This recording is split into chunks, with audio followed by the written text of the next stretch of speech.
Firman Tuhan menulis seperti ini, sebab aku mempunyai keyakinan yang kokoh dalam Injil, karena Injil adalah kekuatan Allah yang menyelamatkan setiap orang yang percaya, pertama-tama orang Yahudi, tetapi juga orang Yunani. Ketemu semua ayatnya?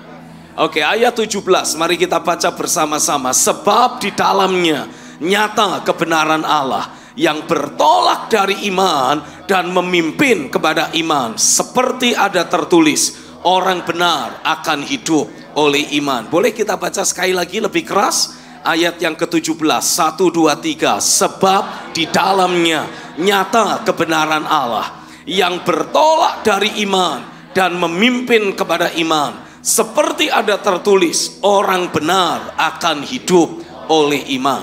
Tuhan mengendaki agar setelah setiap kita menerima anugerah iman yang menyelamatkan, satu jenis takaran iman yang saudara terima saat saudara menerima Yesus sebagai Tuhan dan Juru Selamat.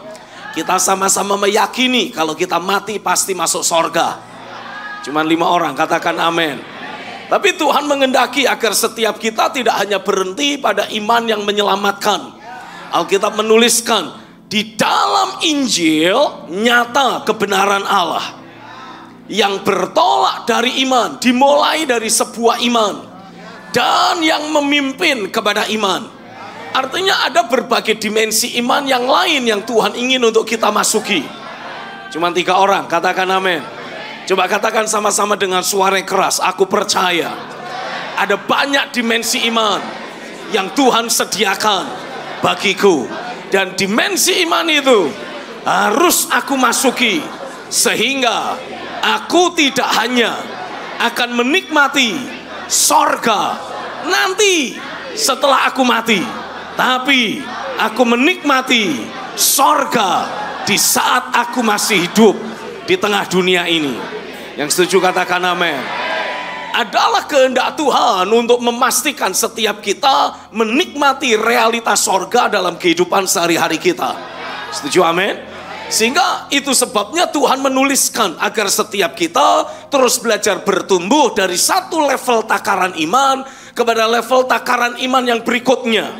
Seperti ada tertulis, kata Alkitab, orang benar akan hidup oleh iman. Ini adalah fondasi, ini adalah sebuah dasar, ini adalah sebuah patokan yang setiap kita harus pahami.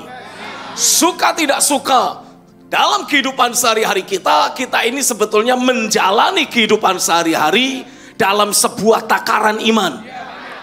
Terlepas takaran iman ini membawa saudara menikmati sorga atau tidak, tapi kita ada dalam sebuah takaran iman. Itu sebabnya Tuhan mengendaki agar kita terus bertumbuh dalam takaran iman kita, bertolak dari iman dan memimpin kepada iman. Pastikan yang saudara imani, yang saudara yakini adalah firman, bukan yang lain. Setuju amin? Karena tanpa kita sadari, sebetulnya seringkali kita ini sering mengimani hal-hal yang lain dan bukan firman. Seperti contoh, misalkan saudara merasa takut, engkau sering merasa khawatir. Tahukah saudara, ketakutan dan kekhawatiran itu adalah jenis iman, tapi yang negatif. Nah, kalau saudara terus membiarkan perasaan takut, perasaan khawatir terus menghantui perasaanmu, pemikiran-pemikiran yang membuat saudara takut dan khawatir terus melintas dalam pikiranmu, maka tanpa saudara sadari, saudara sedang menumbuhkan iman yang negatif tadi. Ayub pernah berkata, apa yang aku takutkan, itulah yang mendatangi hidupku. Nah, jadi dengan kata lain, kalau kita membiarkan ada takut, ada khawatir, maka tanpa kita sadari kita juga sedang menumbuhkan satu takaran iman. Hanya ini iman yang negatif. Saya berdoa tidak ada satupun dari saudara yang terus membiarkan iman negatif ada dalam hidupmu. Aku deklarasikan, aku nubuatkan atasmu, dan aku cabut segala bentuk iman negatif. Segala ketakutan, segala kekhawatiran, aku bakar dengan api Roh Kudus. Aku hancurkan dari hidupmu, dan aku pastikan di dalam nama Yesus, takaran iman yang dari firman, itulah yang bertumbuh dalam hidupmu, tertanam dalam dirimu, semakin bertambah dan dibangun oleh Roh di dalam kehidupanmu sehari-hari. Terjadilah di dalam nama Yesus. Yang percaya katakan amin. Hidup di dalam iman tidak hanya berkaitan dengan aspek kerohanian. Paulus juga menegaskan bahwa kehidupan sehari-harinya dia bangun di atas dasar firman dan iman. Karena iman datang dari pendengaran akan firman. Setuju, amin? Jadi Paulus menegaskan, aku membangun hidupku sehari-hari di atas firman. Oh, come on. Coba buka Alkitabmu dalam kitab Galatia pasal yang kedua. Kitab Galatia pasal yang kedua, ayat 19 dan ayat yang ke-20. Alkitab menulis seperti ini. Sebab aku telah mati oleh hukum Taurat, untuk hukum Taurat, supaya aku hidup untuk Allah. Dan aku telah disalibkan dengan Kristus. Namun aku hidup, tetapi bukan lagi aku sendiri yang hidup, melainkan Kristus yang hidup di dalam aku. Ayo baca yang keras dong sama-sama. Dan hidupku yang kuhidupi sekarang di dalam daging adalah hidup oleh iman dalam anak Allah yang telah mengasihi aku dan menyerahkan dirinya untuk aku. Dalam terjemahan firman Allah yang hidup, khusus untuk ayat yang ke-20, dituliskan seperti ini. Coba operator tolong munculkan terjemahan firman Allah yang hidup. Ayat yang ke-20, mari kita baca sama-sama. Saya sudah disalibkan bersama dengan Kristus. Dan yang hidup bukan lagi saya, tidak ada lagi keakuan. Oh, aku berdoa biarlah segala bentuk keakuan dihancurkan, dihabisi, karena engkau telah mati disalibkan bersama dengan Kristus. Yang hidup bukan lagi saya, bukan lagi keakuan. Terjadilah di dalam nama Yesus. Yang hidup bukan lagi saya. Ayo baca dengan keras sekali lagi. Di dalam nama Yesus, 1, 2, 3. Yang hidup bukan lagi saya, melainkan Kristus yang hidup di dalam saya. Ketika saudara terus belajar membangun kehidupan iman, artinya engkau sedang mengaktifasi kehidupan Kristus semakin nyata dalam hidupmu. Keakuan akan semakin sirna, Kristus akan bertambah nyata. Dan saya berdoa biarlah tiap-tiap hari Kristus semakin bertambah nyata dalam kehidupanmu. Bukan lagi keakuan yang muncul, tetapi realita Kristus itu yang terus muncul dalam kehidupanmu sehari-hari. Karena engkau membangun hidupmu seperti sesuai yang Dia sudah firmankan dalam dirimu. Terjadilah di dalam nama Yesus. Yang percaya katakan amin. Yang hidup bukan lagi saya, melainkan Kristus yang hidup di dalam saya. Sedangkan hidup yang sekarang saya miliki dalam tubuh saya ini adalah hasil iman saya kepada anak Allah yang mengasihi saya dan memberikan dirinya sendiri bagi saya. Perhatikan ayat ini. Sedangkan hidup yang sekarang saya miliki. Periksa jenis kehidupan seperti apa yang saudara miliki. Seringkali tanpa kita sadari kita berkata, hidup yang aku sekarang jalani bukan hidup yang aku inginkan. Aku tidak mengharapkan hidup yang seperti ini. Hidup yang sekarang aku jalani jelek sekali. Susah hatiku, sedih hatiku. Ini tidak menyenangkan. Well, itu semua disebabkan oleh karena imanmu. Itu sebabnya saya mendorong untuk semua saudara belajar menguji, melihat, menyelidiki, melakukan introspeksi. Jenis iman seperti apa yang engkau sedang bangun dalam hidupmu. Jenis keyakinan seperti apa yang sedang engkau jalani pada hari-hari ini. Kalau saudara membangun hidupmu, katakan setiap kali yang keras, ketika aku membangun hidupku di atas firman-Nya, Aku percaya, aku yakin, aku pasti menikmati jenis kehidupan yang seperti Tuhan rancangkan. Kilang gemilang, penuh pengharapan. Artinya aku menjalani hari-hari kehidupan yang selalu menyenangkan. Amin. Jadi kalau saudara masih menjalani hari-hari hidupmu yang membuat saudara masih susah, itu karena didasarkan engkau masih punya satu jenis keyakinan, satu jenis iman yang mungkin didasarkan pada data dan fakta lahiriah. Dan mungkin memang data dan fakta yang kau sedang hadapi itu data dan fakta yang negatif.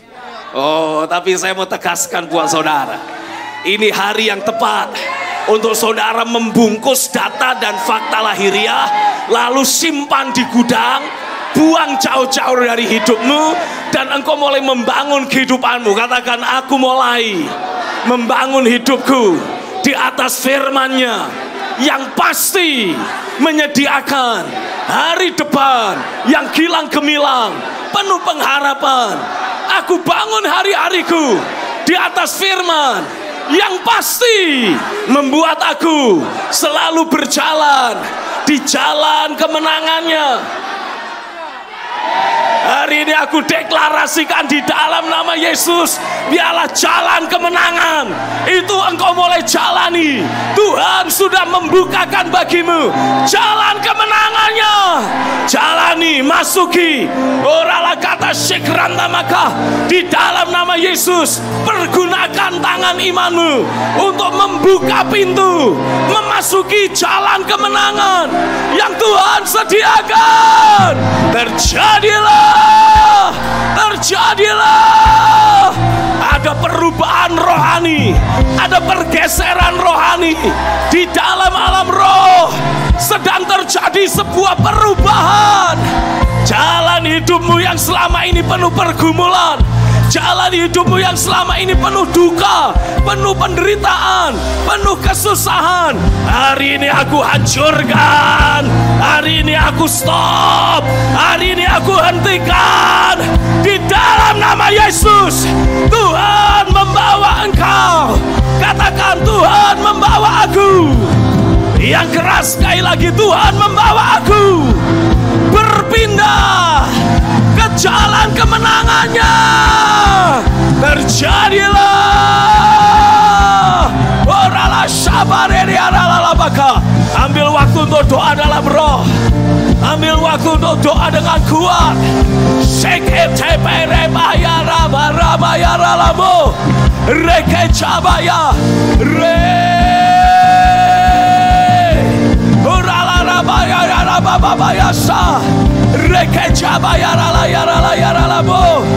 Haleluya. Sekrama bayara la labe. Rekaya samare lama. Oh, sekram nama babara bayare lera laramu. Rekaca mayara baba mama mama ye.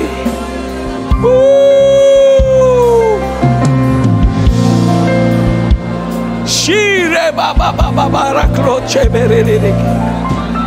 Rikaca marola bramele reme reme. Oh, sikra baba baba rabamo.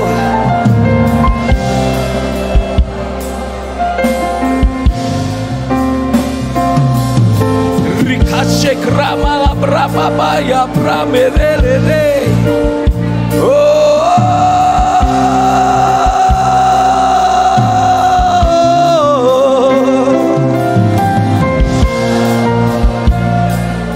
yang membawa engkau berjalan di jalan kemenangannya adalah Tuhan yang akan terus menguatkan hidupmu untuk bisa berfokus hanya kepada firman, berfokus hanya kepada perkataan Tuhan, dan tidak terdistract oleh sekeliling, oleh lingkungan, oleh kondisi, oleh keadaan. Oh, rekaca papa papa rela ro. Roh Kudus, tolong kami untuk punya mata hati yang terus tertuju hanya kepadamu. Paulus yang berkata,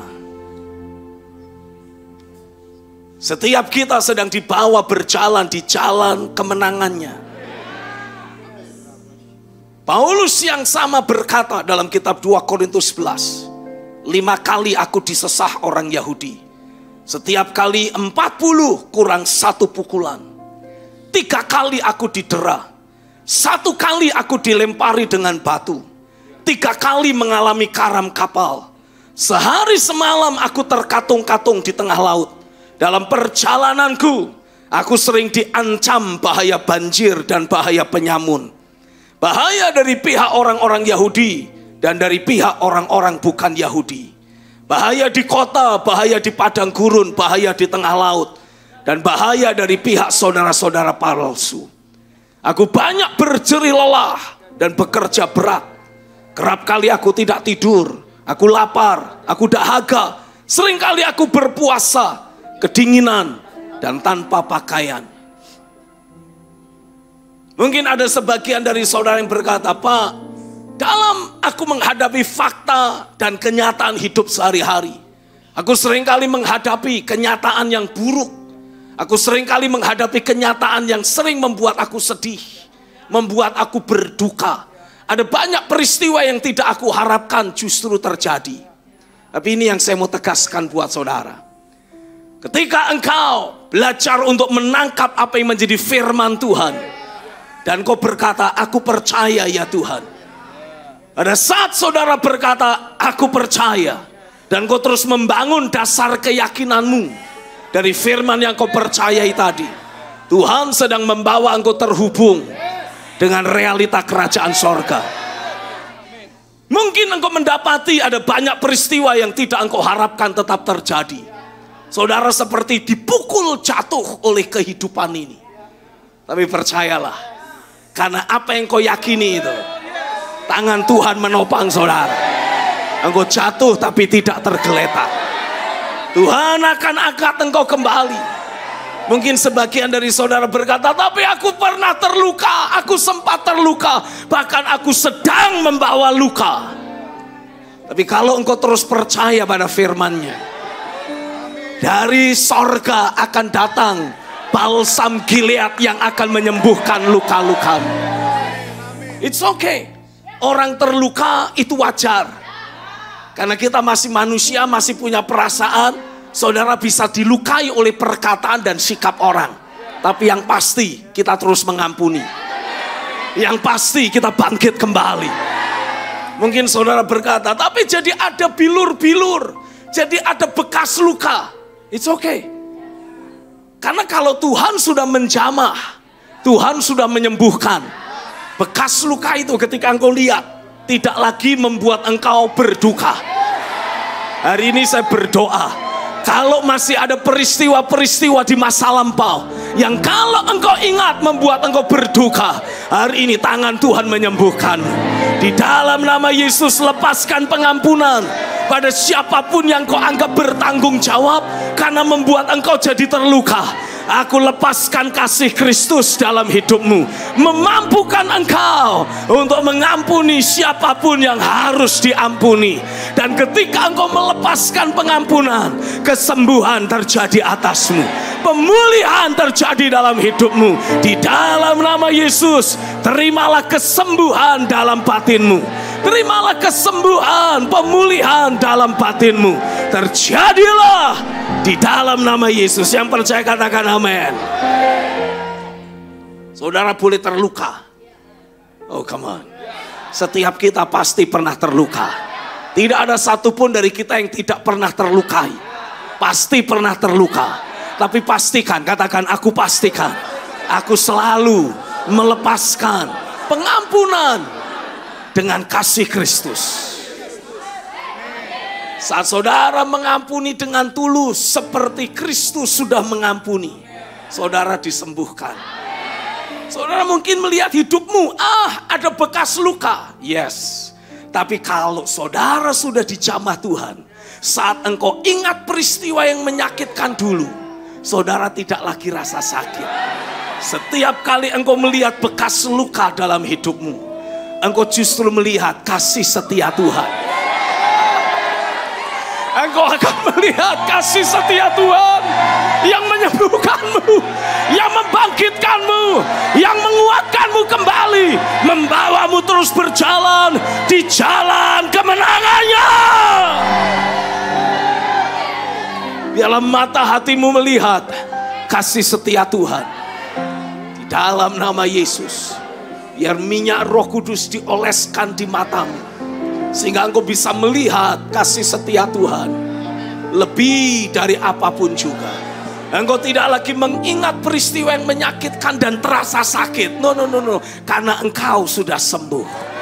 Ketika engkau teringat peristiwa yang menyakitkan itu lagi, engkau justru menaikkan ucapan syukur. Yang muncul dalam batinmu bukan rasa pahit. Yang muncul dalam batinmu bukan rasa getir.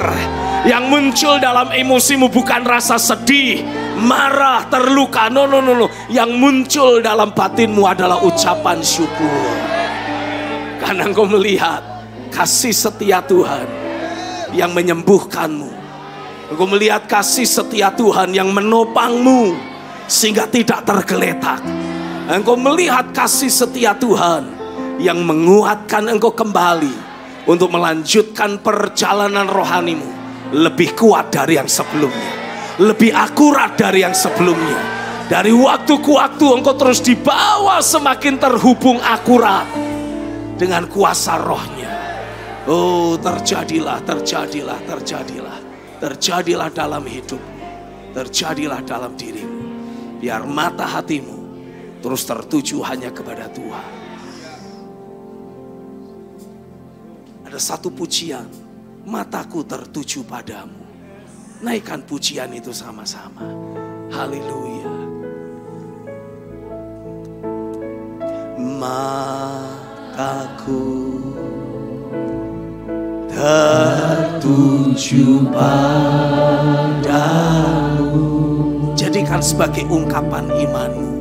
Setiap hidupku serahkan padanya. Ku serahkan padamu. Jadikan lagu ini doamu. Bimbing aku, bimbing aku masuk rencanamu. Bukan lagi aku, tapi rencanamu untuk membesarkan kerajaanmu. Ku mau mengikuti, ku mau mengikuti kehendak-Mu ya Bapa. Ku mau selalu menyenangkan hatimu. Haleluya. Mataku tertuju padamu. Segenap hidupku ku serahkan padamu. Bimbing aku Tuhan, bimbing aku masuk rencanamu.